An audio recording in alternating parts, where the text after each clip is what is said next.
Ngayon naman, ang negative exponent rule ang pag-aaralan natin sa laws of exponent, kung saan ang kanyang exponent ay negative number, kagaya nitong ating mga example na nandito.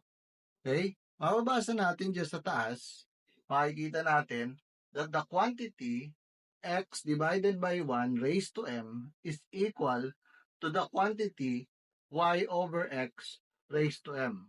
Kung mapapansin ninyo dyan, pagdating dun sa value ng quantity x over y raised to m, pagdating dun ay nagkabaliktad.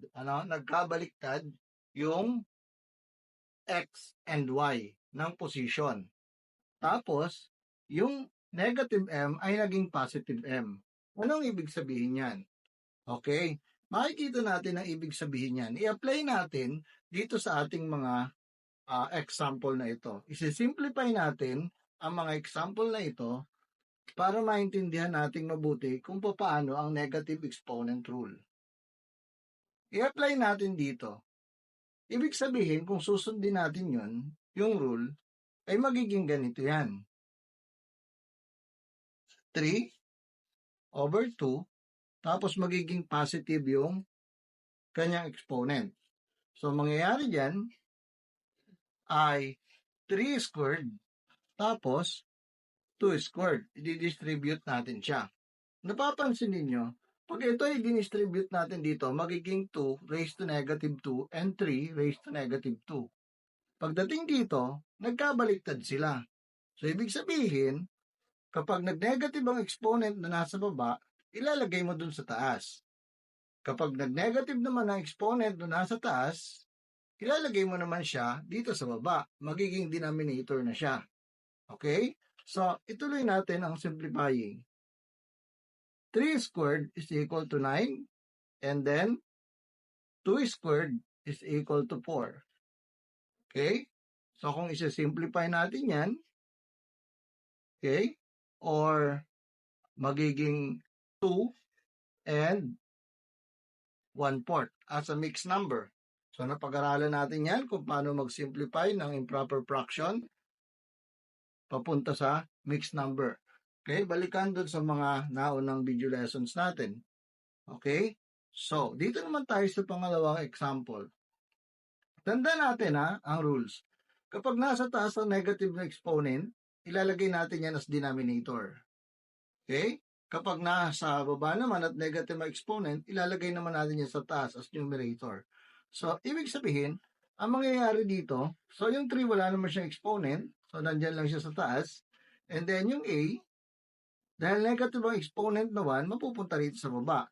And then, no need to write na yung 1 na positive, no? Kasi automatically, it means meron yan exponent na 1, kahit huwag nang isulat. Pero itong b, yan ay negative 2, nasa baba. Ilalagay natin siya sa taas. Tapos yung negative 2 exponent ay magiging positive. So, ito na ngayon yung ating magiging pinaka-simplified answer. Okay? So, ito naman ang isimplify natin. Yung 5 raised to negative 2, so ano gagawin natin dyan? Okay? Of course, ilalagay natin yan sa baba.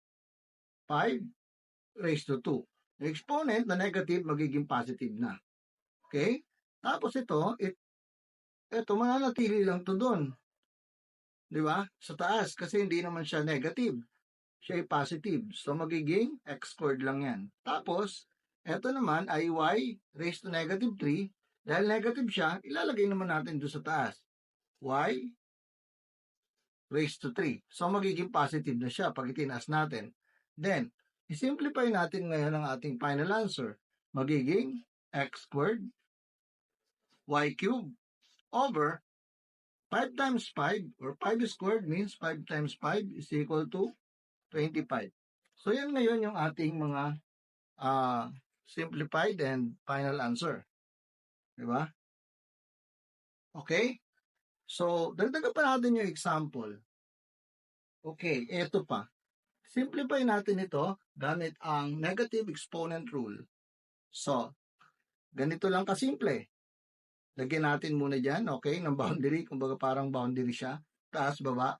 So, nakita natin negative ang exponent. So, ilagay agad natin dito sa baba at hindi na kailangan isulat yung positive 1. Okay? Kasi itong negative 1, magiging positive na. Tapos, itong 4, mapupunta siya sa taas. Kasi ang exponent niya ay negative, so magiging positive 2. Pagkatapos, eto namang x, dahil negative ang kanyang exponent, mapupunta sa taas. Okay? Hindi na rin kailangan isulat yung positive 1. Okay? Tapos ito ng y raised to negative 3, yan naman ay mapupunta naman sa baba. Tapos, ilalagay dyan yung 3 as exponent, magiging positive na siya. Okay. So, ibig sabihin, ganun lang, taas, baba, taas, baba. Tandaan, yung negative exponent na nasa taas, ibababa.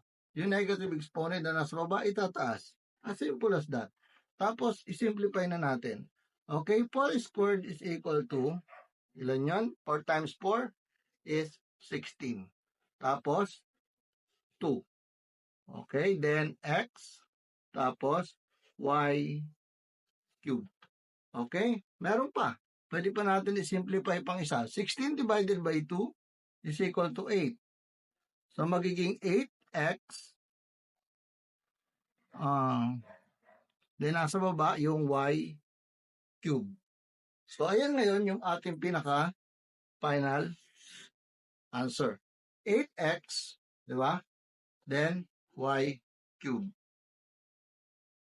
Dito naman, sa number 5, gawin din natin ang negative exponent rule.